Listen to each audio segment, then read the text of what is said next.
محتارة ليه؟ تعالى هاقول لِك هنعمل أكلة جميلة خالص النهارده، من الأكلات الجميلة جدًا، الأكلة دي بصراحة أكلة جميلة جدًا، جدًا، وحاجات كمان تايهة عننا خالص بنبقى محتارين إن إحنا نطبخ إيه. طبعًا النهارده هنعمل أكلات يعني بسيطة خالص بحاجات بسيطة، زي ما إحنا شايفين الأكلة بتاعتنا دي فعلًا أكلة يعني لو عندِك فراخ قلبِك هيبقى جامد. تعالي بقى أقول لِك هنعمل إيه، عندِك فرخة عندِك أكتر عندِك أقل، تعالي أقول لِك هنعمل إيه في الأكلة بتاعتنا النهارده. طبعًا الأكلة بتاعتنا دي كانت بتاع يوم الوقفة وكمان يوم العيد فضل منها، وهاقول لكم كل ده عملناه إزاي وإيه اللي استفدنا بيه بعد الأكل بتاعنا ما فضل منه، هاقول لكم كل حاجة. السلام عليكم ورحمة الله وبركاته، اللهم صل وسلم وبارك على سيدنا محمد وعلى آله وأصحابه وسلم تسليما كثيرا طيبا مباركا فيه. أهلا بكم يا حبايبي، كل سنة وانتم طيبين. الأكلة بتاعتنا النهاردة جميلة خالص، أكيد طبعا كلنا عارفين الرز المعمر، محدش يعني ما يعرفوش، هي من ضمن الأكلات اللي الكل بيحبها.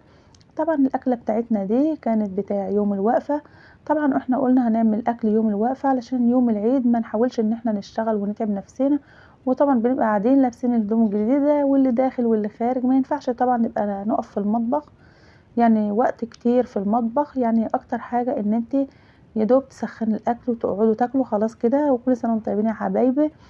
الأكلة بتاعتنا النهاردة هي صينية رز معمر، وكمان عملنا فرخة ونص بطة.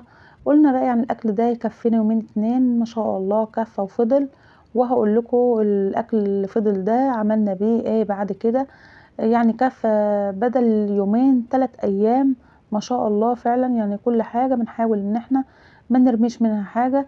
احنا طبعا الأكل بتاعنا ده كان فضل منه يعني كام حتة كده من الفراخ، وقلت خلاص لا هنعمل لها إعادة تدوير وهقول لكم ازاي عملنا لها. طبعا زي ما احنا شايفين يا حبايبي انا قلت لكم ان احنا عملنا رز معمر، الرز المعمر بتاعنا اكيد انتوا عارفينه ازاي، عارفين الطريقه بتاعته، وبرضه هعمله لكم مره في القناه انا كنت عاملاه قبل كده. طبعا ان شاء الله هعمله معاكم وهقول لكم يعني سر ريحته وطعمه وجماله يعني وازاي يبقى مفلفل كده الرز وما يبقاش ملزق في بعضه ولا اي حاجه، فعلا جميل خالص. يعني انا عندي ده لما نعمله احسن كتير وافيد لولادنا، بدل ما نعمل رز حبه وحبه او كده، لا طبعا الاكله دي شويه الرز اصلا دول كفايه بالدنيا بصراحه. عملنا برضو يعني حطينا مع الاكل شويه شوربه، وعملنا شويه لوبيا كده، اللوبيا دي اللي كلنا ناسيينها مش بنعملها، بنبقى محتارين على الطبيخ او الاكل هنعمل ايه، فبنبقى محتارين.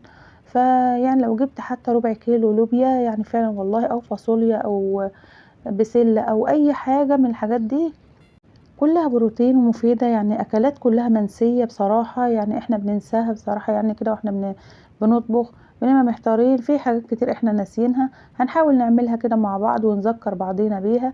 شوية لوبيا زي العسل وشوية رز معمر وكمان الفراخ، يعني عاملة الفرخة زي ما قلتلكوا وكمان نص بطة كفى يومين وفضل.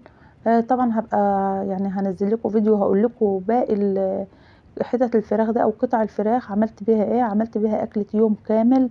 يعني كده ما شاء الله اكلنا وفضل، وعملنا كمان اعادة تدوير الاكل بتاعنا. طبعا يا حبايبي زي ما قلت لكم الاكل بتاعنا ده كان بتاع يوم الوقفة وكمان يوم العيد، وكمان ما شاء الله فضل منه زي ما قلت لكم. ما تنسوش بقى يا حبايبي تعملوا لايك وشير واشتراك في القناة، والسلام عليكم ورحمة الله وبركاته.